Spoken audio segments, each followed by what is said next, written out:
गीता में लिखा है, अपनी पीड़ा के लिए संसार को दोष मत दीजिए, अपने मन को समझाओ। तुम्हारे मन का परिवर्तन ही तुम्हारे दुखों का अंत है। मृत्यु के बाद क्या होता है? भगवान कृष्ण स्वयं अर्जुन को बताते हैं, मृत्यु के केवल शरीर की होती है, आत्मा की नहीं।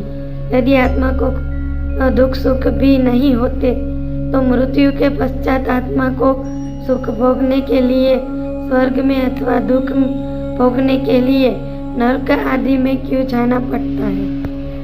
श्रीमद् भगवद गीता के 8वें अध्याय का महत्व। भगवद गीता के उपदेशों का पालन करे तो वह जीवन के दुखों तथा चिंताओं के मुक्त हो सकता है। वह इस जीवन में सारे भय से मुक्त हो जाएगा और उसका अगला जीवन आध्यात्मिक होगा।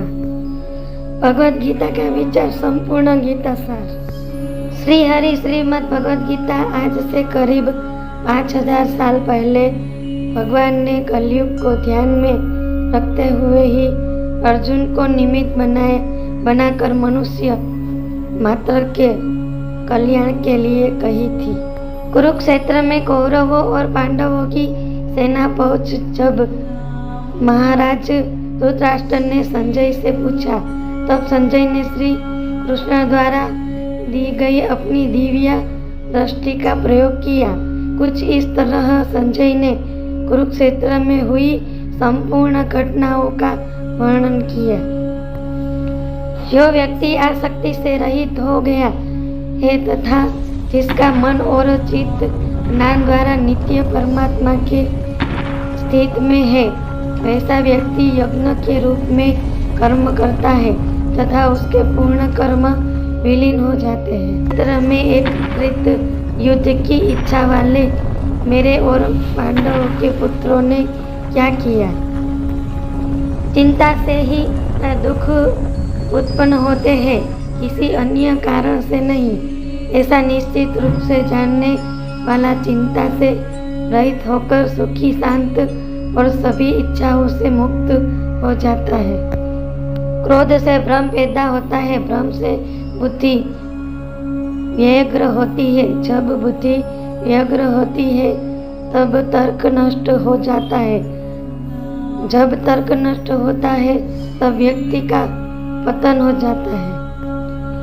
मन अशांत है और उसे नियंत्रित करना कठिन है, लेकिन अभ्यास के इसे वश में किया जा सकता है। सभी काम छोड़कर सब भगवान में पूर्ण रूप से समर्पित हो जाओ, मैं तुम्हें सभी पापों से मुक्त कर दूंगा। जो मन को नियंत्रित नहीं करते उनके लिए वह शत्रु के समान कार्य करता है। हे अर्जुन, जो होने वाला है तो वो होकर ही रहता है और जो नहीं होने वाला वह कभी नहीं होता। ऐसा जिनकी बुद्धि में होता है उन्हें चिंता कभी नहीं सताती। श्री कृष्ण। न तो यह शरीर तुम्हारा है और न ही तुम इस शरीर के मालिक हो। यह शरीर 5 तत्वों से बना है, आग, जल, वायु, पृथ्वी और आकाश। एक दिन यह शरीर इन्हीं 5 तत्वों में विलीन हो जाएगा। क्रोध से भ्रम पैदा होता है, भ्रम से बुद्धि व्यग्र होती है, जब बुद्धि व्यग्र होती है तब तर्क नष्ट हो जाता है, तब तर्क नष्ट होता है तब व्यक्ति का पतन हो जाता है।